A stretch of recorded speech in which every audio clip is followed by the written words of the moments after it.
face it.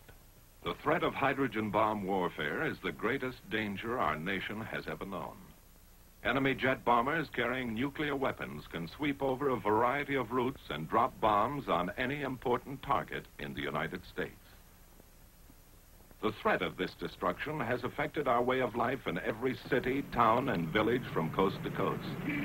These are the signs of the time.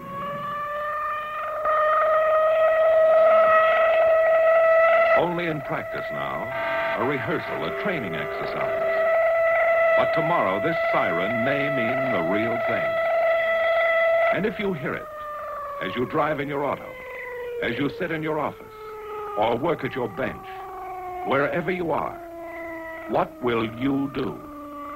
What will happen to you? Let's face it, your life, the fate of your community, and the fate of your nation depends on what you do when enemy bombers head for our cities.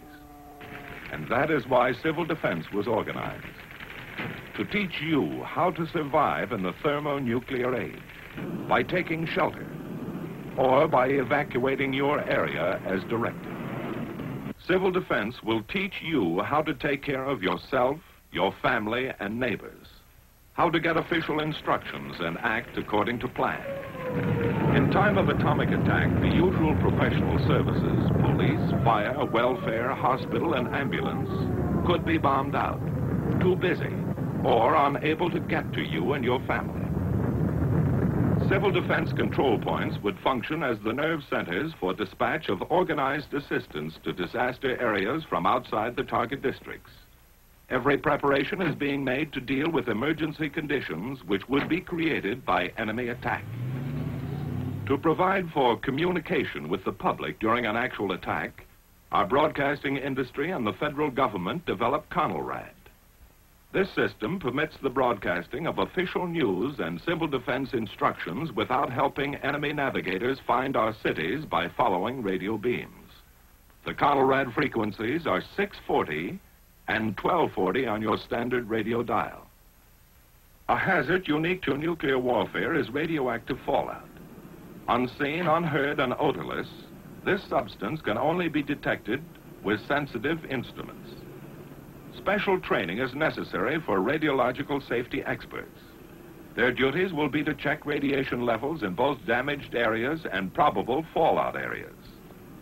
When sufficient warning time can be obtained by early detection of approaching enemy aircraft, withdrawal from key target cities or fallout areas may be ordered by local civil defense authority.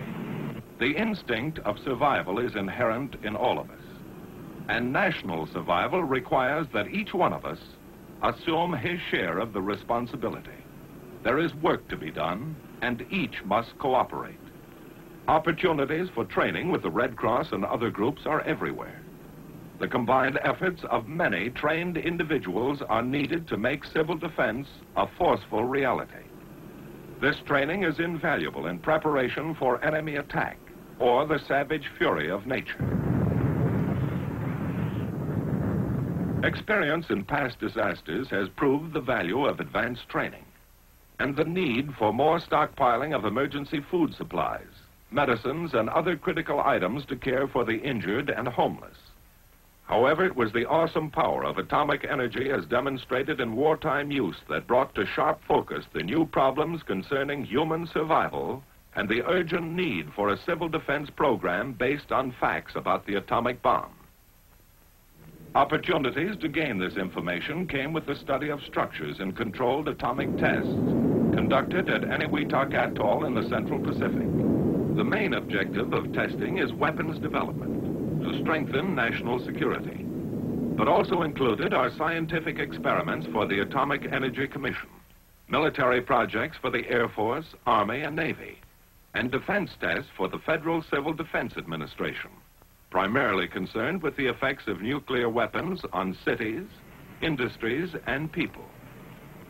The tremendous effects of heat and blast on modern structures raise important questions concerning their durability and safety. Likewise, the amount of damage done to our industrial potential will have a serious effect upon our ability to recover from an atomic attack. Transportation facilities are vital to a modern city. The nation's lifeblood could be cut if its traffic arteries were severed.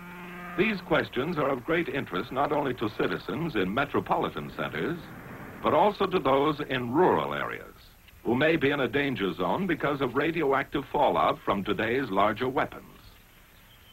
We could get many of the answers to these questions by constructing a complete city at our Nevada proving ground and then exploding a nuclear bomb over it.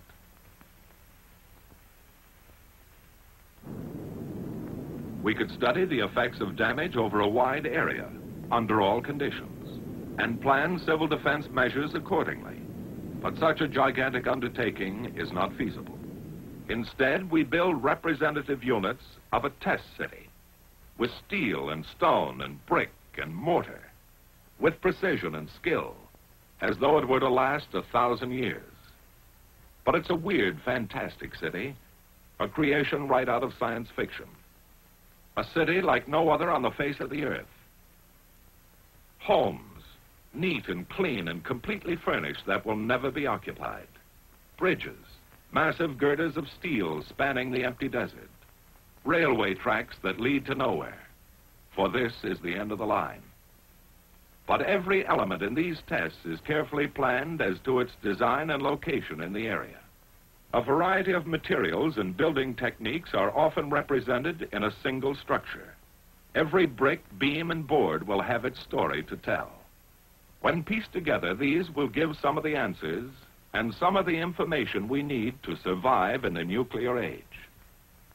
At varying distances from ground zero, the point of detonation, numerous experimental elements are assembled. Underground structures and facilities of various types play their part in duplicating the complexity of the modern city. The vast research program includes testing such items as covering materials, paints, varnishes, plastics, also various fabrics and samples of clothing. On the outskirts of our test city, a synthetic forest has been erected to determine the protective value of foliage and trees. To give us a ringside view of the event, high-speed cameras stand like lonely sentinels, ready to photograph the hurricane of fury. Before leaving the test area, a final check is made on the multitude of instruments and technical devices which will record a variety of blast phenomena for future study. Now, with all the elements in place, our test city is complete. From the air, its center will appear as a bullseye to the bombardier at H hour. On the morning of shot day, official observers, technicians, and scientists gather at News Knob to await the momentous event. This is the payoff for months of planning and preparation on the part of the Atomic Energy Commission, the military services, civil defense, and other test agencies. As part of an experiment to observe the phenomenon of atomic detonation at close hand, military personnel and defense officials dig in within a few miles of ground zero. After a final briefing from the officer in charge just before H hour, the men disappear into their foxholes. Every precaution has been taken for their safety. They're told to crouch low, shield their eyes, and remain down until the signal to rise is given. Now the moment of greatest anxiety, waiting those last few seconds.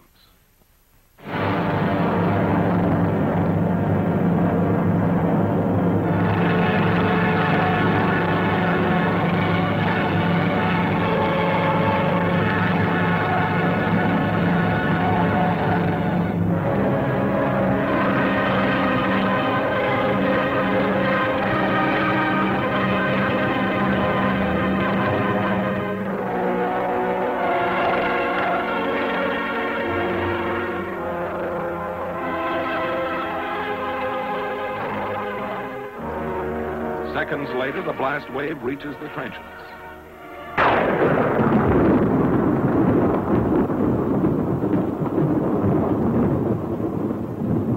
As the tower of smoke and flame looms overhead, one thought is uppermost in all minds. Now it's over. The fury of it had stunned some, but not one was injured. High above, the smoke ring puffed by atomic breath rises skyward, watched by the men who had faced it. A scouting party takes the first look at the scattered wreckage of the test city. The imprint left by the hurricane of fire and blast remains here for us to read and analyze.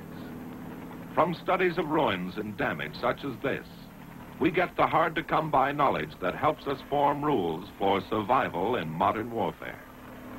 While only atomic bombs are tested in Nevada, the results can be scaled for the larger, far more powerful thermonuclear weapons. A hydrogen bomb will destroy a greater area than the atomic bomb and will release more dangerous radioactive materials. But the problems of rescue caused by blast and fire along the periphery of damage remain the same. In these fringe areas, civil defense training can save many lives, lessen damage from secondary fires, and help establish emergency facilities. Now, in a helicopter, the radiological safety men measure the amount of radiation. When readings indicate safety for human beings, the troops are led in for a tour of the area. By double-checking with Geiger counters every inch of the route, men can now enter safely and confidently areas spotted with radiological contamination, an indication of the progress made in understanding atomic hazards. And thus, each test adds to our growing fund of knowledge. For it is only by investigating and experimenting that we get the facts to keep our military and civil defense program up to date and effective. Every bit of twisted steel makes its contribution. Blackened ruins and ashes of a structure add another chapter. The shattered wreckage of a dwelling offers an eloquent testimonial. Piece by piece, like the parts of a jigsaw puzzle, our story is assembled, analyzed, and evaluated. Then the survival facts are made available to you through your local civil defense program. In the thermonuclear age, civil defense, like military defense, must be flexible. It must develop and grow, even as the forces that threaten our existence. And so, until men of goodwill have turned this awesome power to peaceful uses, let us recognize the threat to our way of life, the threat to our survival. And let's face it.